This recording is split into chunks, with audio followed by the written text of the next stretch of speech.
सर्वांना नमस्कार. तुमचं सर्वांचं परत एकदा मराठी शेअर मार्केट या शेअर मार्केटच्या मराठी भाषेतील एज्युकेशनल यूट्यूब चॅनलमध्ये तुम्हा सर्वांचं परत एकदा स्वागत आहे.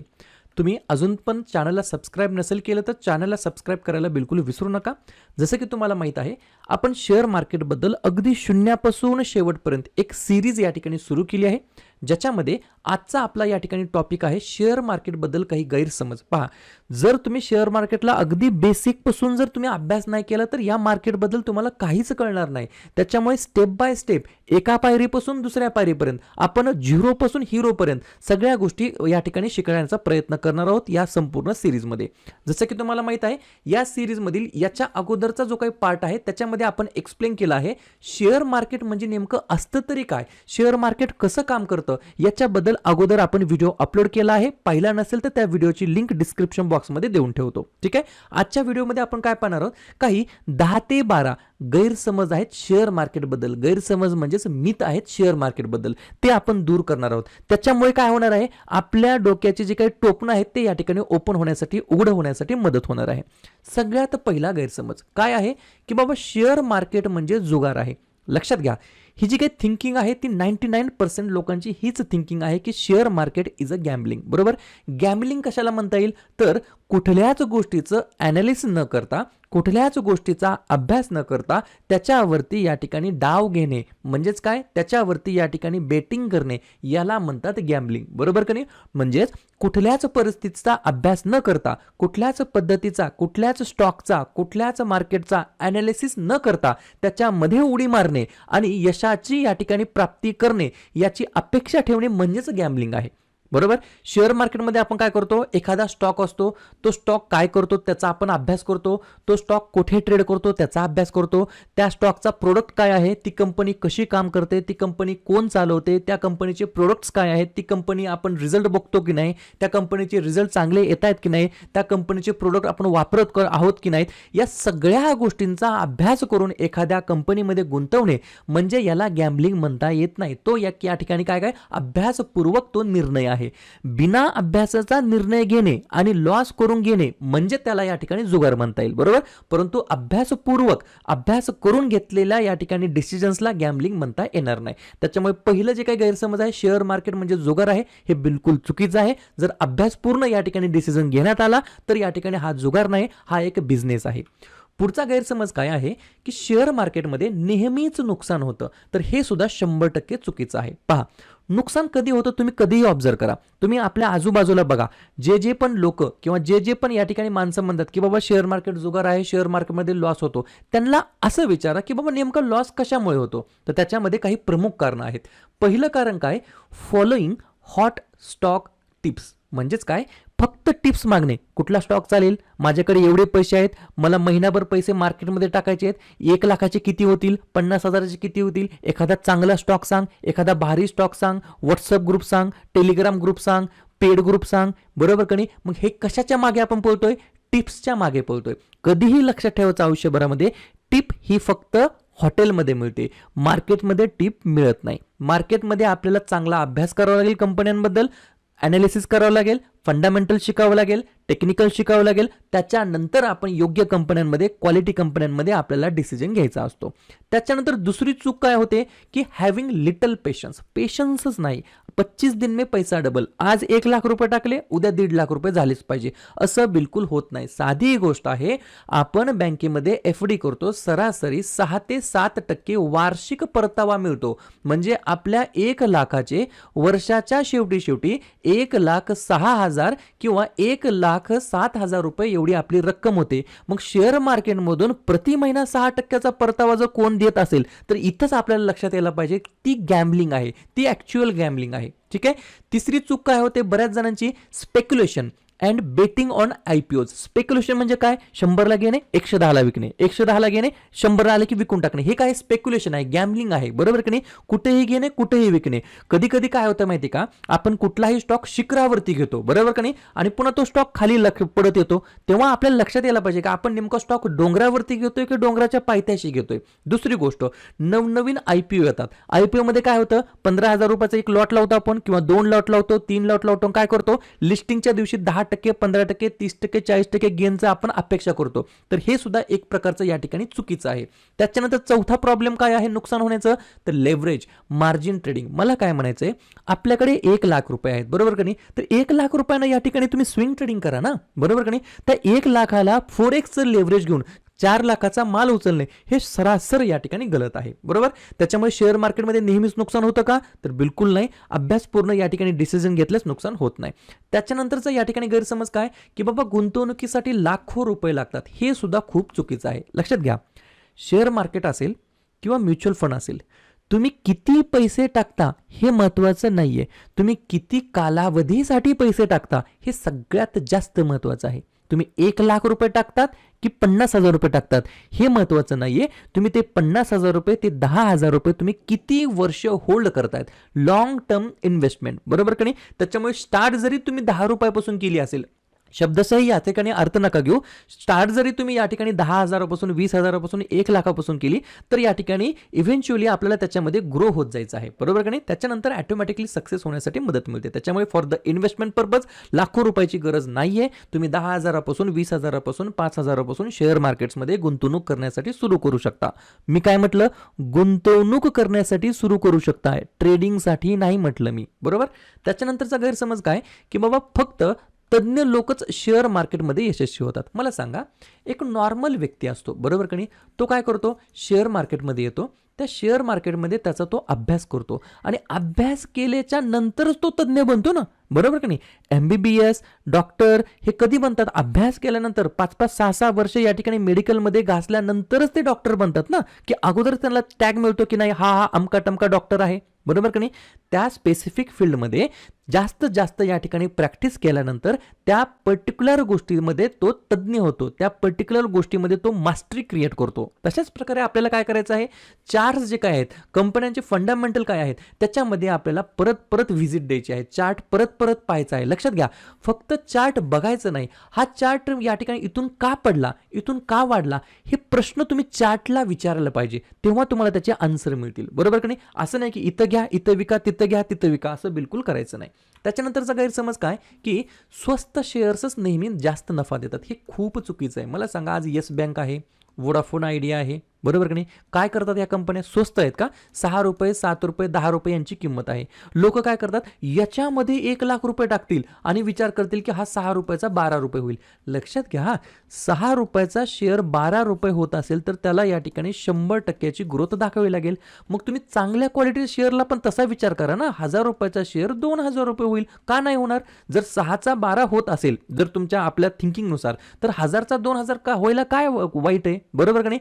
त्याच्यामुळे तुम्हाला काय करायचं आहे, चांगल्या कंपनीचे स्टॉक हे तुम्हाला एक्सपेन्सिव्हच मिळणार, ही कायमची गोष्ट लक्षात ठेवायची. स्वस्त शेअर काय, मला सांगा, येस बँक, वोडाफोन आयडिया हे 500 रुपयाला आज का भेटत नाहीत, तर 5 रुपयाला का भेटत आहेत. साधी गोष्ट आहे ना, त्याच्यामध्ये बिझनेस नाहीये, रिझल्ट चांगले येत नाहीयेत, प्रोमोटर होल्डिंग तेवढी स्ट्रॉंग नाहीये, FIs DIs तेवढे होल्ड करत नाहीयेत. कोणाकडे सगळ्यात जास्त माल आहे, पब्लिककडे. त्याच्यामुळे पब्लिकला काय वाटत आहे, की आता ही कंपनी आज ना उद्या वाढेल, आज ना उद्या वाढेल. कधीही लक्षात घ्या, 7 रुपयाची गोष्ट 700 रुपयाला गेल्यानंतर घेतल्यानंतर परवडते, परंतु 700 रुपयाची गोष्ट 7 रुपये आल्यानंतर बिलकुल परवडत नाही. ठीक आहे. त्याच्यानंतर गैरसमज काय, की मार्केट खाली आले की लगेच काय होतं माहिती आहे का, सर्व शेअर विकले पाहिजे, हे साफ चुकीचं आहे. पहा, तुम्ही कधी पहा, मार्केट जेव्हा या ठिकाणी पडत असतं तेव्हा त्याला काय म्हणता येईल, पॅनिक सेलिंग, बरोबर नाही. आणि पॅनिक सेलिंग कधी होते, एखादी खराब न्यूज आली, एखादा कुठंतरी वॉर सुरू झाला, एखादं कुठं काहीतरी हल्ला वगैरे झाला, तर पॅनिक सेलिंग सुरू होते. कधीही लक्षात घ्या, जेव्हा पॅनिक सेलिंग होते तेव्हा खराबच नाही, चांगले चांगले स्टॉक सुद्धा या ठिकाणी खाली पडत असतात, बरोबर. मग तुम्ही काय विचार केला पाहिजे, की बाबा माझा पर्टिक्युलरली हा एकच स्टॉक खाली पडतोय का, बिलकुल नाही. पूर्ण पोर्टफोलिओ खाली पडतोय, पूर्ण इंडेक्स खाली पडतोय, निफ्टी 50 खाली पडत आहे, अकॉर्डिंगली मार्केटच टोटल खाली पडत आहे. म्हणजेच काय आहे, पूर्ण हा फक्त एका पर्टिक्युलरली कंपनीचा दोष आहे का, बिलकुल नाही. काही पॅनिक सिच्युएशनमुळे मार्केट पडत आहे, आपला पोर्टफोलिओ त्याच्यामुळे पडत आहे. मग या अशा सिच्युएशनमध्ये काय केलं पाहिजे, उलट चांगले चांगले स्टॉक चांगल्या चांगल्या किमतीला अकुमुलेशन केले पाहिजे. मला सांगा, 2,000 रुपयाची पॅन्ट तुम्हाला 50% डिस्काउंटमध्ये 1,000 रुपयाला जर भेटत असेल तर आपण त्या सेलला रांग लावतो, गर्दी करतो, बरोबर का नाही? डीमार्टमध्ये एका बिस्किट पुड्यावरती दुसरा बिस्किट पुडा जर फ्री मिळत असेल तर आपण ती लगेच ग्रॅब करतो ऑपॉर्च्युनिटी. अशाच प्रकारे शेअर मार्केटमध्ये एखाद्या चांगल्या कंपनीचा स्टॉक 1,200 रुपयाला होता, परंतु तो काही कारणास्तव ग्लोबल पॅनिकमुळे तो जर 800 रुपयाला मिळत असेल तर 800 रुपयाला 1 quantity, 2 quantity, 3 quantity, 4 quantity accumulation करायला काय प्रॉब्लेम आहे, बरोबर का? त्याच्यानंतरचा गैरसमज काय, एका हॉट टिपवरून पैसे कमवता येतात. प्रत्येक जण हा त्याच्याच मागे असतो, मला फक्त एक मल्टीबेगर मिळालेलं पाहिजे. लक्षात घ्या, मल्टीबेगर शोधण्याच्या नावामध्ये आहेत त्या कंपन्या आपण चांगल्या चांगल्या क्वालिटीच्या सोडून देतो, बरोबर का नाही? तुम्ही एक गैरसमज म्हणा किंवा न्यूज म्हणा, बऱ्याच वेळेला तुम्ही ऐकलं असेल की बाबा या ठिकाणी कुठलंच रिकमेंडेशन नाही आहे, IDFC first bank is next HDFC bank, बरोबर का नाही? अशा प्रकारे आपण या ठिकाणी बऱ्याच वेळेला ऐकलं आहे. मला सांगा, जर IDFC फर्स्ट बँकेमध्ये एवढी कॅपेबिलिटी आहे HDFC बँक होण्याची, बरोबर, मग HDFC बँकमध्ये ऑलरेडी HDFC बँक आहे ना, तिला या ठिकाणी अजून ग्रो व्हायला चान्स आहे ना, बरोबर का नाही? म्हणजे एखादा विद्यार्थी जर हुशार होत असेल तर हुशार विद्यार्थी होतोय का? नाही ना, तो हुशार विद्यार्थी अजून हुशार होतोय ना. त्याच्यामुळे काय करायचं आहे, चांगल्या कंपन्यांमध्येच गुंतवायचं आणि कधीच या ठिकाणी सायकोलॉजिकली आपण स्ट्रॉंग असलं पाहिजे. मार्केटमध्ये इमोशनल बिलकुल होऊन चालत नाही, इमोशनल व्हायचं नाही. असं नाही मला IDFC फर्स्ट बँकेचा शेअर 80 रुपयाला मिळतोय तर तो 80चा 800 रुपये होईल, अशा ह्याच्यामध्ये दुनियामध्ये राहायचं नाही. हां, तुम्ही असं म्हणू शकता 80चा 800 कधी होईल, जेव्हा या ठिकाणी IDFC फर्स्ट बँकेच्या शाखा वाढतील, प्रॉफिट वाढेल, ऑपरेटिंग प्रॉफिट मार्जिन वाढेल, कासा रेशो वाढेल, बरोबर की नाही? जेव्हा ह्या गोष्टी वाढतील इव्हेंच्युअली हळूहळू शेअरमध्ये ग्रोथ आपल्याला बघायला मिळते. पुढचं या ठिकाणी मिथ, गैरसमज काय, रोज ट्रेडिंग केल्याशिवाय मोठा नफा मिळत नाही. मी उलट म्हणेल, ट्रेडिंग करूच नका ना. ज्या ठिकाणी मला सांगा, या एवढ्या मोठ्या मार्केटमध्ये आपण येतो, दररोज आपण या ठिकाणी गुंतवणूक करतो, गॅम्बलिंग करतो, स्पेक्युलेशन करतो, ही जी काय सगळे या ठिकाणी बघतो, कोण बघतं? सेबी बघतं. सेबीचं या सगळ्यावरती वरून डोळा आहे, लक्ष आहे.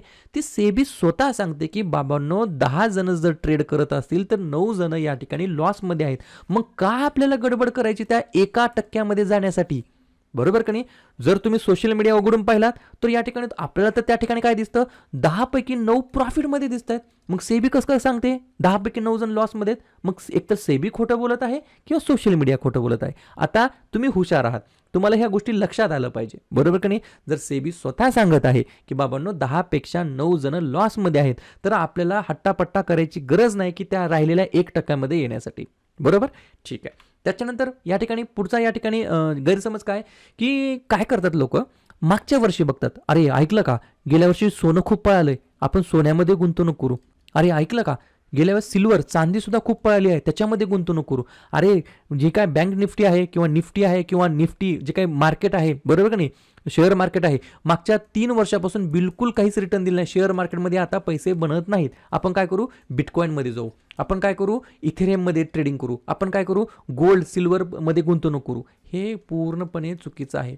हाच अँगल आपण म्युच्युअल फंडमध्ये सुद्धा लागतो. काय करतो, कोणकोणत्या स्कीम गेल्या वर्षी जास्त रिटर्न दिल्या त्याच्यामध्ये आपण या ठिकाणी गुंतवायचा प्रयत्न करतो. असं बिलकुल केलं नाही पाहिजे. आपण काय केलं पाहिजे, सरासरी 5 वर्षाचा ॲव्हरेज, 10 वर्षाचा ॲव्हरेज एखाद्या इन्स्ट्रुमेंटचा आपण काढलं पाहिजे आणि त्याच्यानंतर अभ्यास करून चांगल्या क्वालिटीमध्ये, चांगल्या सेक्टरमध्ये आपण गुंतवणूक केलं पाहिजे.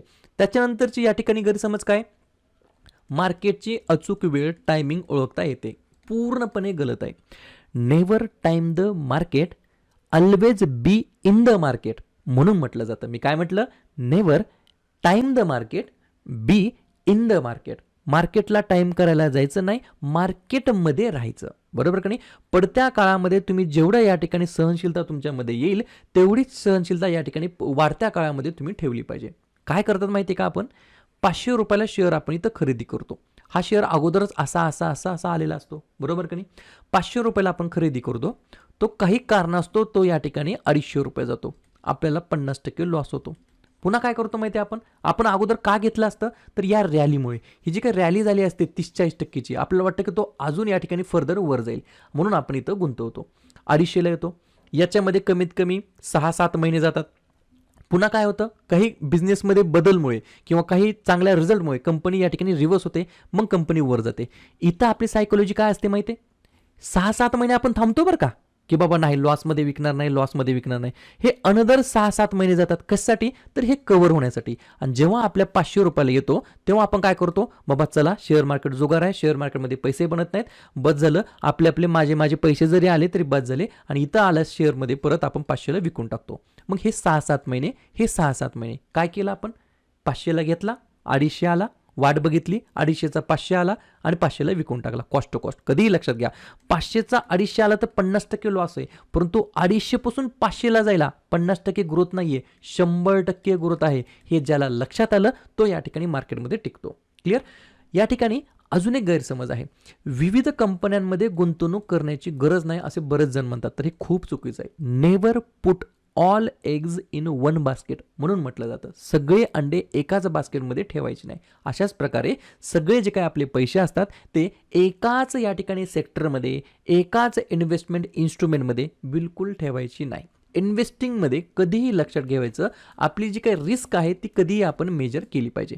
100 रुपये असतील, काही पैसे सोन्यामध्ये ठेवा, काही पैसे रिअल एस्टेटमध्ये ठेवा, काही पैसे इक्विटीमध्ये ठेवा, काही पैसे कॅशमध्ये ठेवा, काही पैसे म्युच्युअल फंडमध्ये ठेवा. अशा प्रकारे हा डायव्हर्सिफिकेशन खूप महत्त्वाचा आहे शेअर मार्केटमध्ये. त्याच्यानंतर अजून एक गैरसमज आहे, शेअर मार्केट म्हणजे पटकन श्रीमंती होण्याचा मार्ग. बिलकुल चुकीचा आहे. बरोबर, 25 दिन में पैसा बनत नाही, परंतु 25 साल में पैसा जरूर बनेगा. कधीही माझं एक वाक्य लक्षात ठेवा, बाय राईट सीट टाईट. हे वाक्य तुमच्या डायरीमध्ये तुम्ही लिहून ठेवा. Buy right sit tight.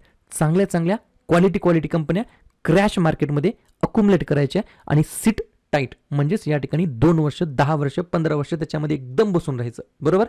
गैरसमज काय असतो, आपण इथं घेतलं की मार्केट असं एकदम स्ट्रेट लाईनमध्येच वर जाणार. हे पूर्ण चुकीचं आहे. आपले हार्टबीट, आपण श्वासोश्वास घेतो पहा, बरोबर का नाही, अनुलोम विलोम करतो, बरोबर का नाही. फक्त अनुलोम कर म्हणलं जमल का, किंवा फक्त अनुलोममध्ये विलोमच कर म्हणलं जमल का, नाही ना, श्वास अटकल ना, बरोबर का नाही. हार्टबीट आपले असे जर झाले हार्टबीट तर अवघड आहे ना. हार्टबीटमध्ये अप डाऊन व्हायलाच पाहिजे. अशाच प्रकारे मार्केटचे जे काही चार्ट्स आहेत, मार्केटचे जे काही इंडिकेशन आहे, जे मार्केट आहे ते सुद्धा एक प्रकारे या ठिकाणी हार्टबीट आहे. क्रॅशेस येणार, पॅनिक सेलिंग येणार, बॅड रिझल्ट येणार, कंपनीमध्ये लॉस होणार, परत कंपनी प्रॉफिटमध्ये येणार, परत या ठिकाणी मार्केट वर जाणार. हा सर्कल, ही सायकल कंटिन्युअसली बघायला मिळणार आहे. ॲट दी एंड माणसाला आणि निफ्टीला आयुष्यामध्ये ॲट दी एंड ग्रोथ व्हायचा आहे. माणूस आणि Nifty at the end growth होत राहणार आहे. फक्त तुम्हाला डीपमध्ये, करेक्शनमध्ये, चांगल्या कंपन्यांमध्ये गुंतवायचं आहे. हो, मी नक्कीच म्हणेल शेअर मार्केट हा श्रीमंत होण्याचा मार्ग आहे, परंतु पटकन नाही, झटकन नाही, लॉंग टर्ममध्ये. क्लिअर? तर या ठिकाणी आज आपण या व्हिडिओमध्ये काय पाहिलं, जे काही शेअर मार्केटचं आपण सगळं जे काही नॉलेज घेणार आहोत, अगदी बेसिकपासून सुरू करणार. नेमकं शेअर मार्केट काय, याच्याबद्दल गैरसमज काय, अशा गोष्टी शिकल्या तरच पुढे मज्जा येणार आहे. बरोबर का नाही. व्हिडिओ आवडला असेल नक्की व्हिडिओला लाईक करा. याच्या पुढचा व्हिडिओ पाहण्यासाठी नक्कीच या ठिकाणी चॅनलला सबस्क्राईब करून घेऊ शकता. व्हिडिओ पाहिल्याबद्दल सर्वांचा अगदी मनापासून आभार आणि धन्यवाद.